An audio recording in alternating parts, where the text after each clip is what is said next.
when you sign up for one of our off-leash training programs, your dog will come home with an e-collar that I will already have sized and set up for you. But we do have clients that have easier dogs at home and they want to go ahead and do some e-collar training themselves. Or if you just wanted to go over the ins and outs in the beginning process of the e-collar, I have this video available for you. So this e-collar right here is the micro educator. Most dogs go home with a mini educator. The difference between the two is that the mini educator is set up more for your larger dogs like labs, malinois, even your beagles.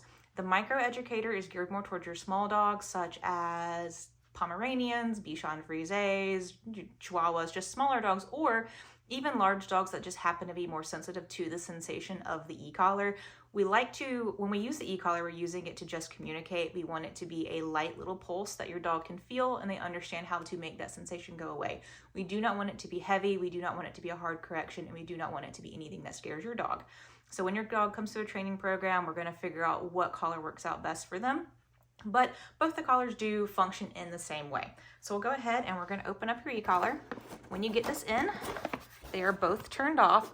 Doesn't really matter which one you turn on first, but I do like to turn the collar on first and then turn on the remote. And I actually already have this collar on because I took it out of the box before I started this video. So it's flashing green, which indicates it's on. When you get your collar, it will not be flashing green. It's going to be off. So I want to show you how to turn the collar on. This one's set up slightly different than the mini educator, but both collars are gonna have the same red dot on the side or on the top.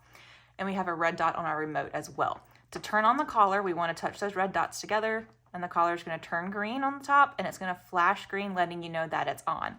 Throughout the day or throughout the weeks that you're working with your dog, if you don't charge it every night, when your battery's getting low, this is going to start to flash orange. You have a little bit of time left, but you need to get it on a charger as soon as you can.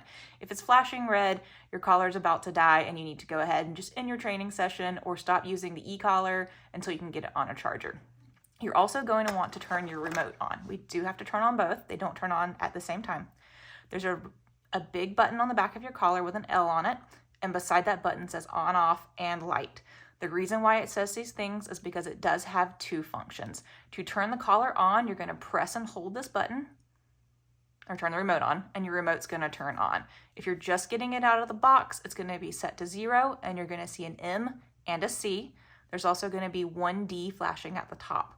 1D means one dog. You can actually set this remote to control 2 collars where your black button would be one dog and your red button would be the other dog. But right now we have it set up for one dog. The M and the C means momentary and continuous. These do have 2 separate functions. And I'm going to show you on the collar. So the momentary right now is set for your black button and the continuous is set for your red button. So when I hit the momentary, even though I'm holding that down, we're only getting this little blip of a correction. And when I hold the red button down, which is continuous, we're getting about a 20-second correction. And it is a pulse, pulse, pulse. But a lot of dogs don't really, in my experience, a lot of dogs don't really notice the momentary. So we don't want to have your collar set up for momentary and continuous. We want it to just be continuous.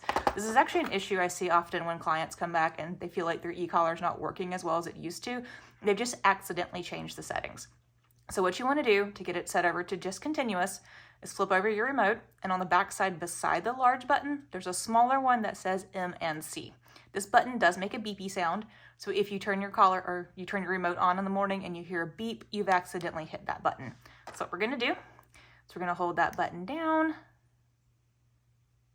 and get a beep, and now there's just an M, which means either one of these buttons are still just momentary. So no matter how long I hold that down, we're only getting that little bloop. So you want to do it one more time.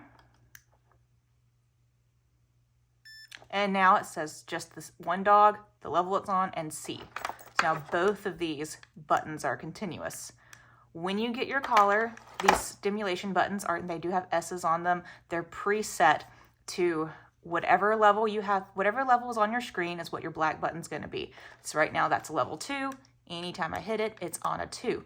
Your red button is set up to be 5 points higher. So that would be considered your boost. Let's say you're using your e-collar to get your dog to stop chasing squirrels. The second they see the squirrel, you hit that black button. That doesn't really break their attention. Then you would immediately hit the red button. You have a higher boost. It's going to get your dog's attention better. So hitting this black button, we're on a 2. Hitting the red button, we're on a 7. And it doesn't matter how you change it. I'm going to scroll this up to an 11. hit the red button, we're on the 11, or the black button, sorry, we're on the 11, hit the red button, and we're on 16. That can be too high for some dogs. Some dogs work very low on the e-collar, and a 2-point boost is enough to get their attention. I'll show you how to change that in a different video, but I wanted to let you know right now, your black button is always what's on the screen. Your red button is always 5 points higher. Now there is another button by itself. It has a T on it. That means tone. It can either make a beeping sound on your collar, which some people use for recall. I do not like to do that in case you don't have your e-collar on your dog, or you are working towards weaning your dogs off of training tools. You want them to come to your voice, not always having to hear a beep. Most times when you get your e-collar, however, it is set up to vibrate. So when you hit that button, it vibrates the box on your dog's neck.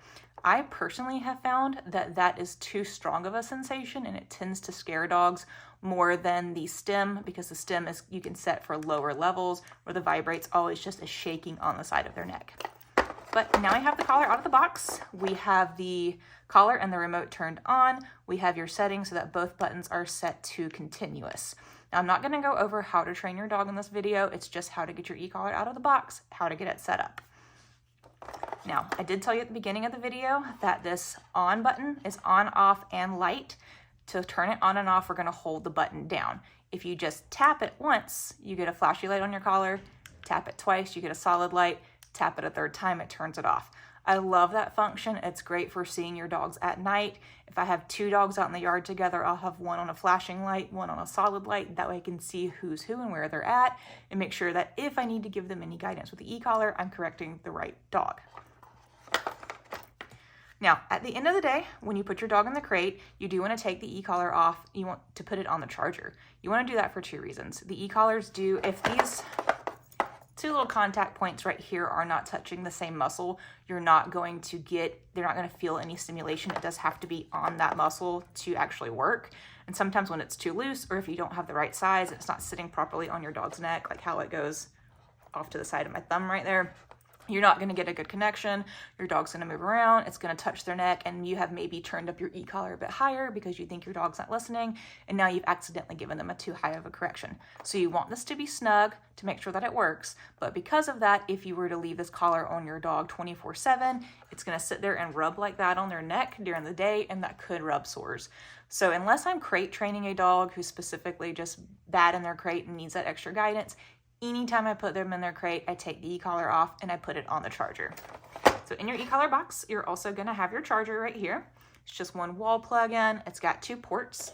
So what I do in the evening is I flip this little port right here, plug it into the collar. Same thing on the back of the remote. There's another port right there. We're going to plug it in. So now both of these are plugged in, and we're going to put them on the charger. Now I don't have a charger right here, but in the evenings when you have your remote and collar plugged in, both of these lights on the top are going to be red. When they're turned green, that means your collar's fully charged. And it takes, I'd say, it takes a couple hours to get it to charge. I've had to charge some in the middle of the day when I've just forgot to put one on the charger overnight or didn't have it plugged in. It doesn't take too long to get a charge on it. The other things that come in your e-collar box is going to be a lanyard right here that you can hook to your remote, so that way you can actually wear it around your neck. You do want to have these collars on you all the time when you have your dog out. That way you can go ahead and communicate with them the second that they break a command, the second that they're about to, let's say, see a squirrel and want to chase it. It's going to be on you. It's easy for you to go ahead and grab and go ahead and make that correction in a timely fashion. I personally like to put a keychain ring on this and then get some, like a carabiner or some other way to hook this to my pants. I find that the lanyard's too long, it bounces around a lot and gets in my way, but use whatever works out best for you. The other thing that comes in here, these are just some different tools. I honestly do not remember the wording for this right now, but this is to help you check the charge on your remote or on your collar with your remote to make sure you're actually getting a good connection. The other thing I do like about these e-collars is that they come with a 2-year warranty. So if you find that your remote's messed up somehow or your collar's messed up and you're not getting a good correction anymore, or it's not giving any sensation at all, you can call the company, they'll help you troubleshoot it, and if it is something wrong with the components itself, they'll send you a replacement. Another thing is the length of these contact points. These are short hair contact points. Sometimes when you have dogs like Pomeranians or Huskies or even German Shepherds, that's too short to really get all the way through their fur and touch the muscle. So you're gonna have these other contact points that come in, which are your long contact points, so you can change those. And this little bag right here, we have this nifty little tool, and you just hook it on the contact point and twist, and that's gonna help it come loose. So you can take it off, and then you can put your new contact point on, spin it down, and then twist it to make sure that it's actually all the way down and you have a good setting on that. And that is the first setup process of your e-collar and what all comes in your box.